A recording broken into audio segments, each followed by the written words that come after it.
నమస్తే అండి. నా పేరు విలాస్‌ని. నేను ఒకటి అడగాలనుకుంటున్నాను. నిన్న నేను గుడికెళ్ళాను. అయితే గుడికెళ్తే భర్త చనిపోయింది. ఆమె వచ్చింది.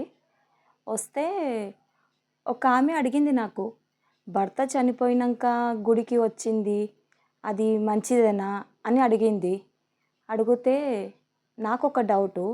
మళ్ళీ భర్త చచ్చిపోయిండని భార్య వస్తే ఇట్లా అంటున్నారే, మళ్ళీ భర్తకి భార్య చనిపోతే మీరు గుడికొస్తున్నారు. అప్పుడు వాళ్ళకేం పట్టింపు లేదా? మగపిల్లలకేం పట్టింపు లేదా? అంటే నేను మగపిల్లలకి చులకన చేసేదని మాటలని గాదు. గానీ ఏందంటే, మనం ప్రతిదానికి మనకి ఆడలోకి చులకన చేస్తారు కదా! నేను అనేది అది. ప్రతిదానికి మనం ఇప్పుడు ఒకరింట్లో పుట్టి, పెరిగి, మళ్ళా పెళ్లి చేసుకున్నాక గూడా మళ్ళీ పెళ్లి చేసినాక అత్తగారింటికొచ్చినాక చేసినాక, మళ్ళీ అత్తగారింట్లో కూడా టార్చర్ అనుభవించి, చేసి ప్రతి దాంట్లో చులకన చేస్తారు. ప్రతి దాంట్లో చులకన. ఇంకోటి పోనీ అది కాదు అనంటే, కట్టుకున్నోడు కూడా చులకన చేస్తే, మా లైఫ్ ఆడపిల్లల లైఫ్ ఎలా ఉంటుంది మాకు అర్థమైతలేదు. మేము ప్రతి దాంట్లోకి మేము ఎన్ని రోజులని మేము అర్థం చేసుకుంటూనే ఉండాలి. ప్రతి దాంట్లో చులకన ఆడోళ్ళకి. ఎందుకు మాకు జీవితం లేదా? ప్రతి దాంట్లో చులకన చేస్తారా మీరు మమ్మల్ని? మనము చులకన చేస్తే మన పిల్లలకి మనం ఏం నేర్పిస్తాము? మనము ఎట్లుంది అంటే ఇప్పుడు పిల్లలకి మంచిగా ఇట్లుండాలా, అట్లుండాలని మనం నేర్పించేటోళ్ళమే.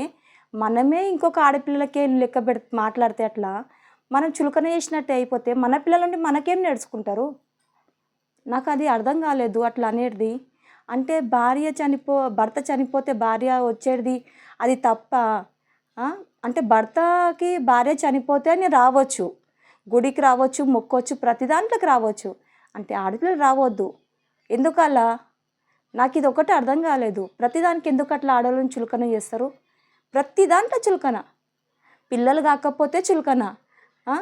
మళ్ళీ ఒకవేళ పెళ్ళి అయినాక మంచిగా ఉండి కూడా చులకన చేస్తారు. ప్రతి దాంట్లో చులకన. నాకు అర్థం కాలేదు. ఏమన్నా తప్పుగా మాట్లాడితే సారీ. కానీ నాకట్లా అనిపించింది. ఎందుకో చెప్పాలి అని అనుకున్నాను. చెప్తున్నాను. తప్పైతే క్షమించండి.